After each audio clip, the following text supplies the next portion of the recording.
Мен убагында ата энелерге ушул акча чогултуу боюнча сөз бергенде ушуну мониторинг этип карап берем депчи. Бир аз эле колум бошогондо анализдегенге аракет кылам.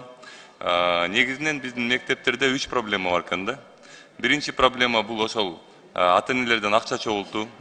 Экинчи проблема директорлордун, мугалимдерден акча чогултуусу. Андай дагы бар экен. Анан үчүнчү проблема бул эми ойго келбес проблема экен, бирок бар экен.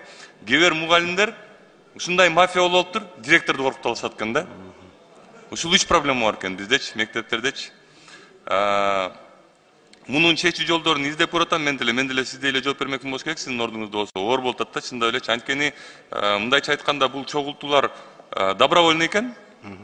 Бирок практикага келгенде бул добровольный эмес экен да. Коркутуулар аркылуу келет экен. Ошол себептен менде сизге бир суроо бар. Эми ата энелер ар кандай ойлонот экен да, кээ бирлер макул экен, кээ бирлер бере албайт экен тилекке каршы. Бирок бардык эле ата энелер ушул чогултууларды бергенге аракет кылат экен да. Сиз түздөн түз, эгер мен ушуну демилгелеп көтөрсөм, түздөн түз бир 2-3 мектептин ата энеси менен жолуга аласызбы мен? Жолуга алам. Болду, анда биринчи проблема бүттү. Сүйлөштүк аны, мен ошону аракет кылам. Экинчиси, сизге эмес, анткени сиз жаңы эле дайындалып келип атасыз, сиздин бул замдарыңызга болуп калат го дейм бул суроо. Алтын тамга деген эмне бул?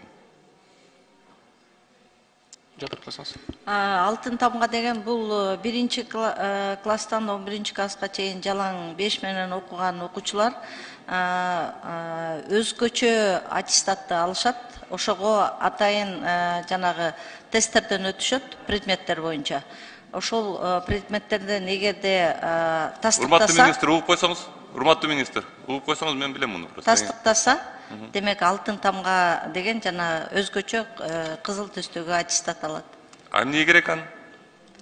Силер 11 жыл ошол окуучуну окутуптур, андан кийин силер 11 жылдан кийин мындай өзүңөр не уверенсиңер ошонун 5ке окуганына? Алтын тамганын дагы өзгөчө өкмөттүн токтому менен буларга тапшырууда жеңилдик берилген. Себеби эгерде алтын тамга статусун алган кызыл аттестаты бар болсо, аларга жана конкурс болуп калса, аларга приоритет берилет. Жок, сиз мен түшүнгөн жоксуз. Алтын тамганын өзүнүн эмне кереги бар? Силер 11 жыл окуучуну окутуп атасыңар. Окуучуну өзүңөр 11 жыл отличник кылып алып келип атасыңар. Анан 11 класска келгенде анан кийин силер мындай өзүңөр сомневаться этесиңер ошону отличник экенине.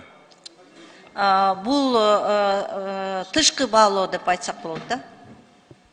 Тастыкташ үчүн.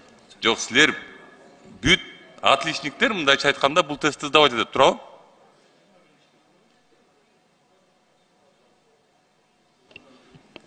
Ерлан мырза, бул тышкы баалоонун бир кошумча элементи да. Билим берүү министрлиги окутпайт ар бир мектепте окуучунучу. Мисалы былтыр билим берүү министрлиги окутат. Эрлан Галчыбаевич, силер окутасыңар. Былтыр мисалы бул мектептин директоруна кошумча сыноо.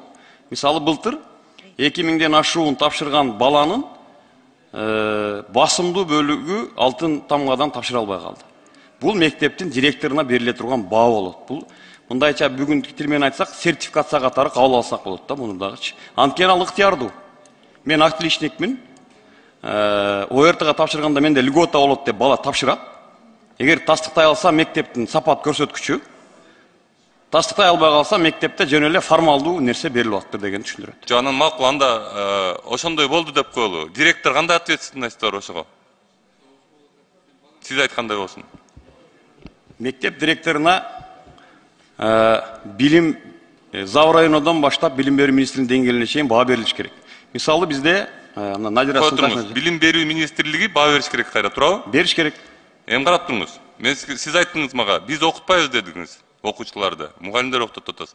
Биринчи силерден түшөт, анан мугалимге чейин барат. Силер баштайсыңар окутупчу. Ошон үчүн бул бизге Каныбек Капашевич бияка келип туруп өзүнүн эмесин айтып берип атат. Силер окутасыңар. Эми карап туруңуз. Мага азыр угуп турсаңыз, эми экинчисин карап туруңуз. Мен тиги жылы ушул силердин алтын тамгаңар менен көмүлүп калдым. Анткени суроолор туура эмес. Бир мектепте мындайча окутса, тияка барганда суроonu башкача берип атат. То есть мектептер разный да, туурабы? Өзүңүз билесиз. Частный мектептер бар, ар кайсы мектептер бар. Окутуу методикасы ар кандай. Аны силер кылгансыңар.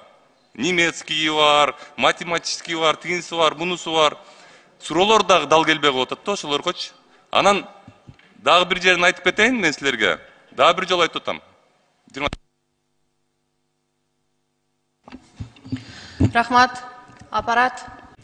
Каныбек Акпашевич, бул сизге да эми сиз да министр образования мындан арычы.